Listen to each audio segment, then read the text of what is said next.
దేనికోసమో ఎందుకోసమో తెలియదు కానీ మనసుకు ఏదో ఆరాటం. పుట్టి 25 ఏళ్ళయింది.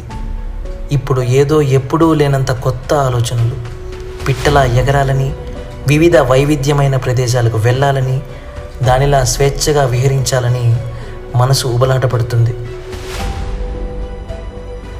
ఆ కొట్టుమిట్టు నుంచి పుట్టిందే ఈ ఆలోచన, ప్రయాణం.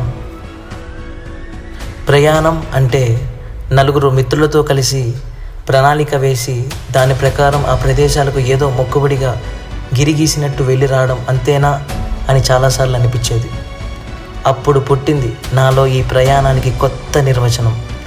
నా దృష్టిలో ప్రయాణం అంటే ఏ గమ్యం లేకుండా, ఎక్కడికి వెళ్తున్నామో తెలియకుండా, ఎవరూ తోడు లేకుండా అలా వెళ్ళిపోవాలి. నచ్చిన చోటులో ఆగాలి. కొత్త పరిచయాలు, కొత్త కొత్త అభిరుచులు, ఆచారాలు, కట్టుబాట్లు పాటించాలి. నచ్చిన చోటు ప్రకృతిలో మమైకమైపోవాలి. చివరికి మళ్ళీ మన యథాతథా జీవితం జీవించాలి.